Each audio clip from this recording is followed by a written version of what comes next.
श्री गणेशाय नमः। माँ सरस्वती नमस्तुभ्यम।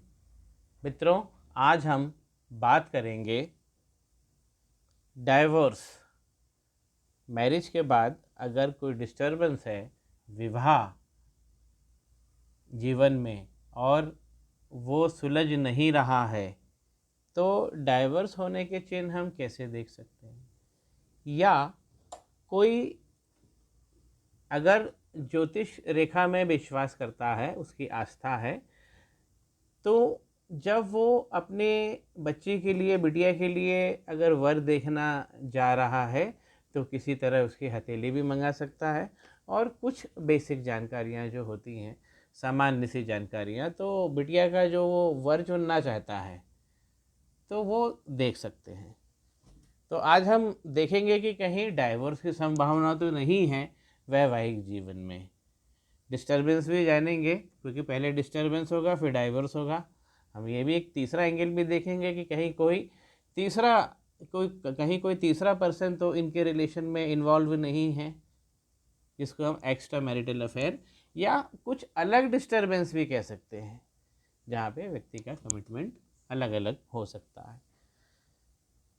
प्रस्तुत हथेली एक मॉडल हथेली है और इसी पे आज हम थोड़ा सा डिज़ाइन बना के सीखेंगे। तो मित्रों, सबसे पहले होता है गुरु का पर्वत। गुरु का पर्वत बिल्कुल शानदार होना चाहिए। अगर नहीं भी है तो उसको सामान्य रूप से खड़ा होना चाहिए। बहुत ज़्यादा भी फूला ना हो और बहुत कम भी फूला ना हो, एक सामान्य सा आकार लिया हुआ हो और सामान्य ऊंचाइयां बनाते रहा हो। कुछ अगर दिव्य साइन हो सकते हैं तो इसमें और भी बेटर हो सकता है, जैसे कोई मछली का साइन हो जाए। तो ये मछली का साइन ये उसे दिव्य बनाता है।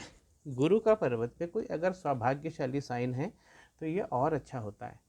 तो अगर गुरु का पर्वत अच्छा है तो सब अच्छा होता है, ये कहने का मतलब। अगर उंगली सीधी हो, पुष्ट हो बिल्कुल, और गुरु का पर्वत सामान्य रूप से भी हो, ना बने हो दिव्य साइन, सामान्य रूप से हो, कोई दाग धब्बा ना हो। अब जैसे अगर हम इस हथेली में देखेंगे तो यहाँ पे क्रॉस जरूर बन रहा है लेकिन यहाँ से बिगड़ गया है, तो ऐसा ना हो। तो ये भी डिस्टर्बेंस वैवाहिक जीवन में दिखाता है, जो डिस्टर्बेंस आगे जाके डाइवोर्स भी हो सकता है। और शनि का जो पर्वत है, शनि का पर्वत पे अगर कोई डिस्टर्बेंस होता है तो वैवाहिक जीवन का आनंद हमको नहीं लेने देता। अगर शनि पर्वत पे कोई भी डिस्टर्बेंस है, और इस प्रकार जैसे जैसे इस मॉडल हथेली में देखिए लाइन बनी है बिल्कुल सीधी, ठीक है, अच्छा है, सर्वाइव है और जीवन का अच्छा चलेगा, उंगली भी मोटी पुष्ट है। तो शनि का पर्वत वैवाहिक जीवन का आनंद लेने के लिए कारक है और गुरु का पर्वत एक सामान्य रूप से हर चीज का उत्तरदायी उनके पास में है, हर चीज को प्रभावित करने का पावर उनके पास में है। अब हम चलते हैं बुध का पर्वत। तो बुध का पर्वत वैसे हमारे सबसे ज़्यादा वैवाहिक जीवन और मांगलिक कार्यक्रमों को दर्शाता है। उंगली सीधी होना चाहिए और पहले प्रथम पूर्वे तक आना चाहिए सूर्य लाइन की, तो बहुत अच्छा हाथ होता है।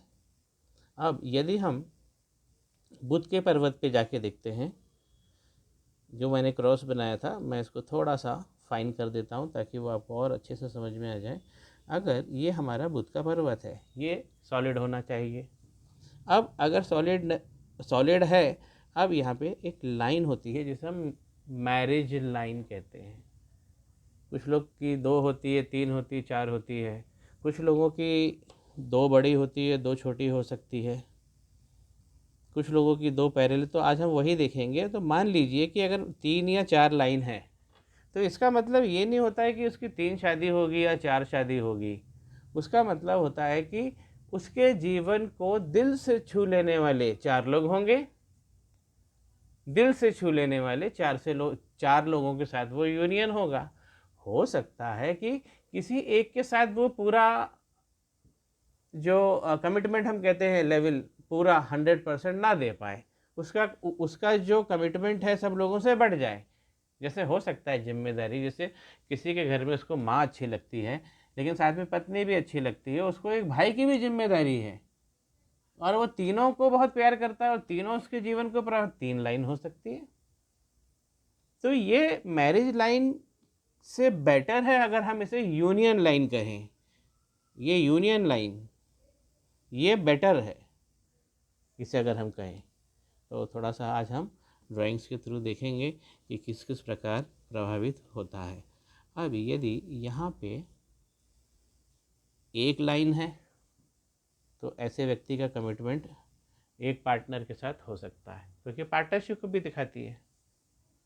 तो हमारा जीवन जो है पत्नी के साथ सकल और सार्वभौमिक रूप से जुड़ा होता है, इसीलिए इसे मैरिज लाइन मान लिया जाता है, क्योंकि हम आत्मीय रूप से अपनी पत्नी के साथ जुड़े होते हैं। पत्नी जो है अगर जातिका है तो वो अपने पति के साथ प्रेम भाव से जुड़ी होती है, और चूँकि उनके बीच में रिलेशनशिप भी होती है तो ये बहुत हाई वाइब्रेशन पे जाके ये रिलेशनशिप बनता है, इसलिए मैरिज लाइन भी बोलते हैं।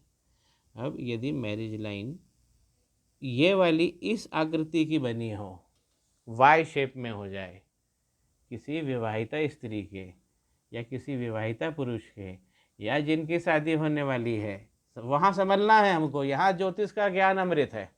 अगर ऐसा वाय देखते हैं आप तो थोड़ा सा विचार कर लीजिए। फिर गुरु का पर्वत और शनि का पर्वत भी देखना पड़ेगा और किसी आचार्य को दिखा लीजिए। अगर इस टाइप का है तो ये है डाइवोर्स। ये 90% से ज़्यादा ये संभावना बनाता है, ये वाय 90% से ज़्यादा ये संभावना बनाता है। साइन और भी हो सकते हैं, वो भी थोड़ा थोड़ा सा देख लेते हैं। यदि मैरिज लाइन में कोई यव पड़ जाए, दूसरी तरफ से भी पड़ जाए, गोल हो जाए, कुछ ऐसा गोला आ जाए, तो भी ये डिस्टर्बेंस, हाई डिस्टर्बेंस को दिखाता है। हाई डिस्टर्बेंस को कुछ अगर मान लीजिए 3 लाइन हो जाती है तब ये बताता है कि दोनों साथ में तो रह रहे हैं लेकिन दोनों के बीच में ना सुलझने वाला असंभव काम हो गया, एक स्थिति बन गई है। अब वो असंभव हो गया, अब दोनों अलग अलग कमरे में सोते हैं, तो ये उस टाइप के रिलेशनशिप को दिखाता है। ये इसमें साथ में तो रह लेते हैं लेकिन जो सार्वभौमिक रूप से दोनों किसी भी चीज़ पर एकमत नहीं होते हैं। यदि मैरिज की लाइन नीचे की तरफ झुक जाए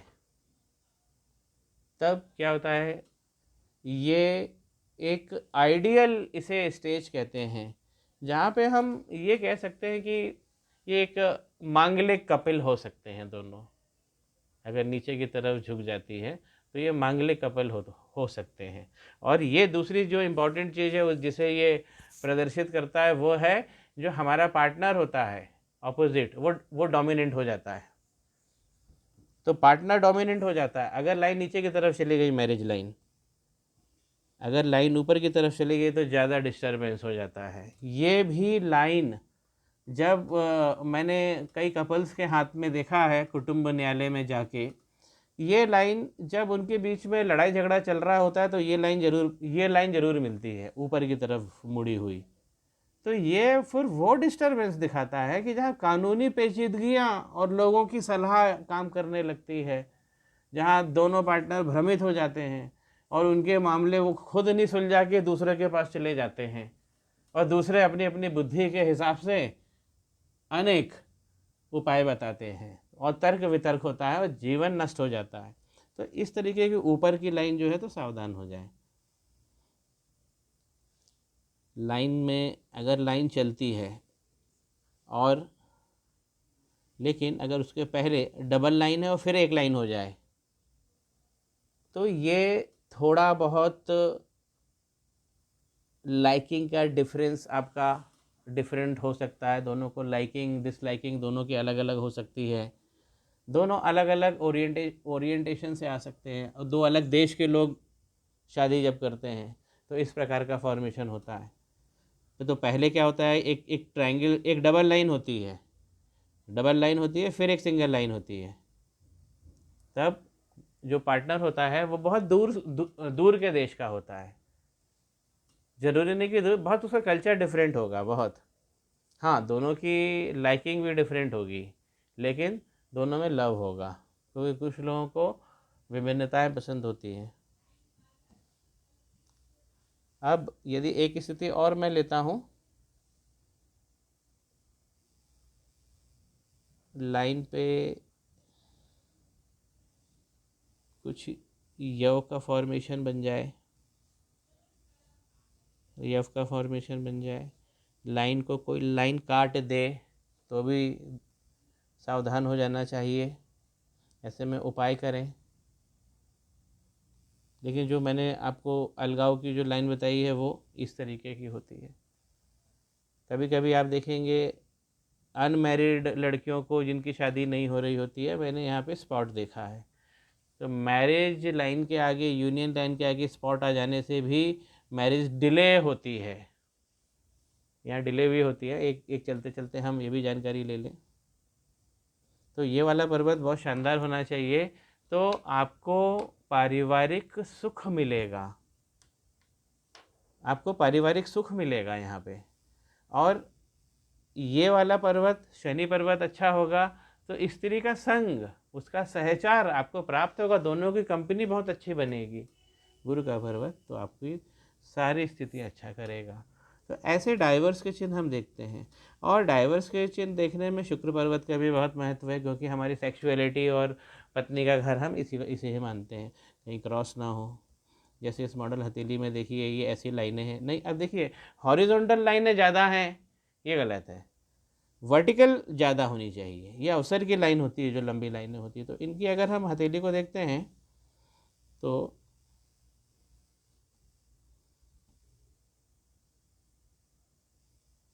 आड़ी लाइनें ज़्यादा हैं, आड़ी लाइनें ज़्यादा हैं, तो ये खतरनाक स्थिति है और पारिवारिक क्लेश और दुख को बताती है। व्यक्ति परिवार में जीवन नहीं जी पाता है। और अगर एक स्थिति, अगर ये नीचे से उठने वाली लाइनें ज़्यादा, ये अवसर की लाइनें होती हैं, ये अवसर की बताती है। तो गुरु तो शुक्र कर कहीं दबा ना हो, कहीं कट ना हो, कहीं से पिघल ना गया हो। कुछ लोगों को ऐसा वो स्किन का वो हो जाता है सफ़ेदा, कहीं स्वेलिंग ना हो, हरी नसें ना हो, तो इसे भी दिखाता है। तो ये सब भी वैवाहिक स्थिति के लिए उत्तरदायी है। चंद्रमा पे भी कुछ हो सकता है। चंद्रमा पे अगर आपकी लाइन बनी है तो एक लाइन ऐसे कट जाएगी, ये भी एक साइन देखा है, उस समय कट जाएगी। तो ये हमारे लक को काट देती है, या राहु लाइन काट दे। अगर राहु की लाइन काट रही, देखिए एक स्थिति में आपको समझाता हूँ। अगर राहु की कोई लाइन, ये आपकी लक लाइन है, और राहु की लाइन अगर काट रही है, और इस एज में अगर डाइवोर्स की बात हो रही है, तो बच्चों हमको थोड़ा सा रुक जाना चाहिए। 6 महीने वो दुख दूर हो जाता है। तो डाइवोर्स से हमें बहुत सारी चीज़ें समझ में आती है। हमें ये भी समझ में आता है डाइवोर्स होने की अगर संभावना है, जैसे मैंने बता दिया कि ये अगर मान लीजिए कि यव पड़ जाए।